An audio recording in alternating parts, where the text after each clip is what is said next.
Hey everyone, I'm back here again with some more Battle Spirits gameplay today. I've got the game 2 of that sealed tournament that I've been talking about. I posted the first one a couple days ago. This is going to be the game 2 of that first best of 3. And it's against the same guy, my friend Matt. He was part of the whole sealed event that we did. We opened 7 packs, built a 40 card deck. Very fun. So we're going to get into this video, and we're just going to see what happens, see if I can pull out a 2-0 win or not, see if this one's going to go 3. And yeah, let's just see what happens. Alright, let's see how this game is going to go, guys. This is still the sealed tournament, the game 2. Neither one of these decks have a real theme to them. I tried to keep mine kind of low to the ground and red and purple because that was the cheapest units I had. And then I splashed in a little bit of white. Just barely. Barely in. Just enough to win some games. But yeah, it looks like we're figuring out who's going first, all the mulligan and all that. And we'll see what happens from there, I guess. I see some purple stuff in my hand, some yellow stuff. Oh, I guess I had a little bit of yellow in there, some of the 2-drop stuff to make things cheap. But yeah, I see like a Pentan, a Dilophosaur, a Camelot Knight. I got a pretty cheap hand. I can luckily do a couple things this game. We'll put Dragonaga on the board. When he's summoned, if I use the Soul Core, I could draw a card. So we're just trying to keep our hand big. And then, yeah. So that was my first turn. I don't attack. Just pass and let him do his thing. I see a Dino Man. He might play that so he can have a 6k body on the board early. If he attacks with that, I just take the hit. I'm not dealing with a 6k body on a block right now. I'm not losing Dragonaga.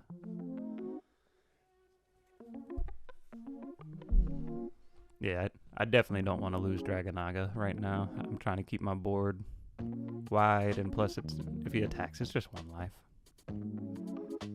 That's not the worst thing ever if he sneaks in that first life, because we want the resources anyway.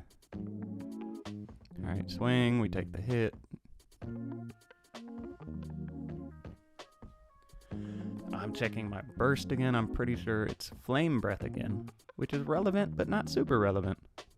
I like something that activates on a Wind Summon, because in a sealed format, people are probably going to have Wind Summoned. I played a Wind Summoned last turn. So this would be a good format to have a Star Blessed in. This would be a good format to have any of the Wind Summoned. A Counter Sword would be wonderful in this format. Just any of those. So we'll put down the Camelot Knight. We'll put down the Aglavale. We're going wide this turn. We're going to hit him for 3.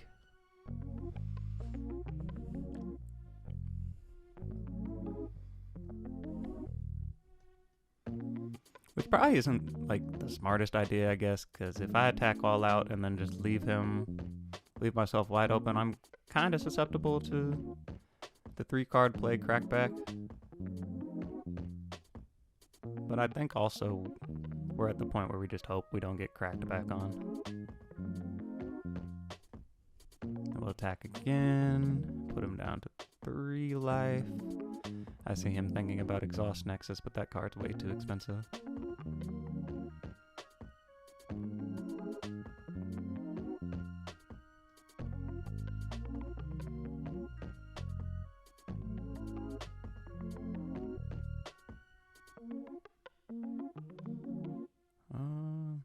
Do we attack the 3rd time?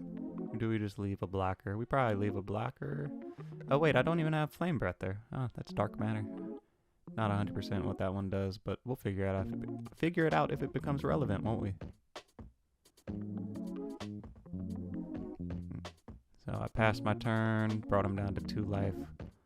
From here, we just kind of see what his next move is, and we see if he wins the game off of my careless attacking. But I don't know. I felt pretty comfortable about swinging out in this sealed event because his hand's probably just expensive. I think he probably should have went a little lower to the ground with his deck building, but sometimes it's just what you got when it comes to these sealed ones. He may just not have pulled enough to go low to the ground like that, but we'll see. There's still time for this game to progress, and I've honestly put myself in a weird spot because he's got 2, 4, 6, 8, 9, 10 cores maybe that are available, 9 or 10. So if we were in a non-sealed like format, he would probably win right now, because if I swung out and gave him that many cores, he should have been able to put 4 on the board by now. But it may just have been unfortunate the way his hand lined up this turn that the reductions didn't work out right, and he'd have to pay too much to get everything. Which is what it is when it comes to the sealed stuff I've seen. I haven't done many of these. This was my first one, but from what I can tell is staying low to the ground feels pretty good until you get to the point where you can play your like big guy, which kind of worked out in my favor because my deck ended up just kind of flowing like that, small, small, small into the big. Kind of felt Yu-Gi-Oh-y for a little bit, if we're being honest, but then it didn't. It stops feeling like Yu-Gi-Oh pretty quick.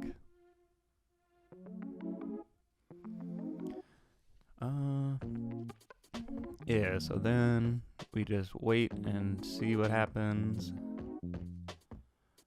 I'm assuming he just goes wide. That would probably be the best play right now. Go wide, don't swing.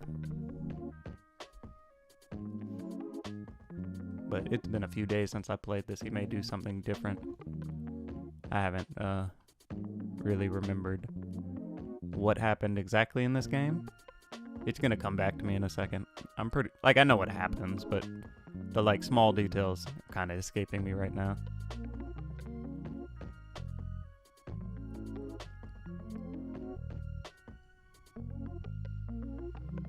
But yeah, he's just really thinking through what he wants to do. You'll find yourself having turns like this in this game sometimes where you just sit there for like 4 or 5 minutes just trying to figure out what to do because there's so many paths you can take. Like, you could have a hand and then there's like 4, 5 different lines you could go that could get you into different like results, and you have to pick the right one that gets you to like winning. And if you mess up one time, you just went down the whole wrong like path of thinking. The game gets you sometimes. So he's gonna play a Nebula Dragon for 6. Ooh, that hurts. Or 5. He had the 1 reduction, so just 5. That's a good body to get on the board, but if he attacks right now, I probably just crack back and win, so he has to think about that.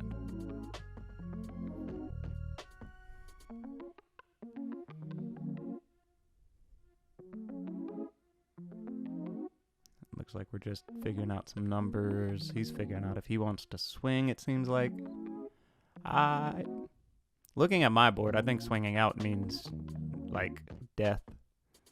But he might have something. We'll see if he attacks.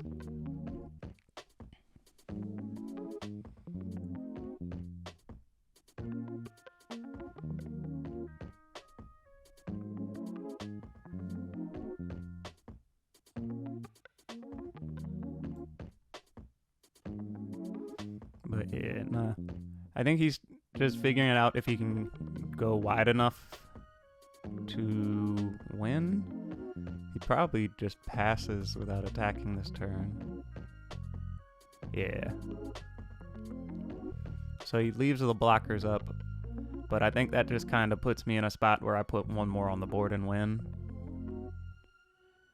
Because we're playing sealed, so he has no cores available. And we're playing sealed, so yeah. That's the 4th body. If everything works out right, like, then we just swing all 4 and win. It's kind of just the math sometimes. 1 block, 2, like, win.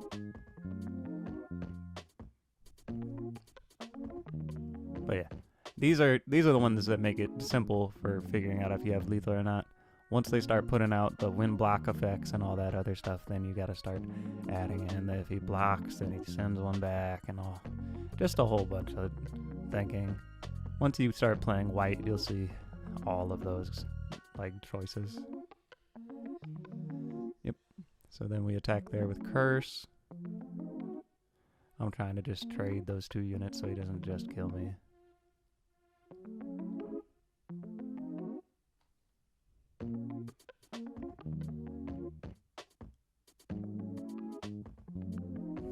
Then I attack again with Curse right here.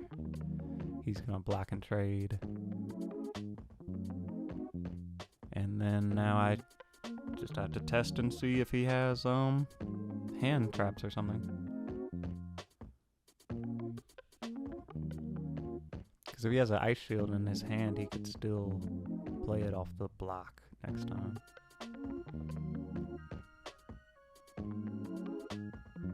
Oh, nope, that's game. He must have not had much in his hand. Yeah, he just had like a big expensive hand, it looks like.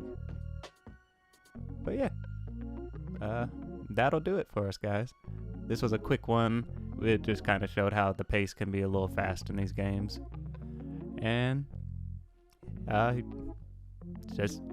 it can be that simple sometimes, that 4 attacks beats 2 blockers. But yeah, thanks for watching again, guys. If you have any questions, leave them in the comments. If you enjoyed, like and subscribe and all that. I'd greatly appreciate it. Hope y'all have a wonderful day.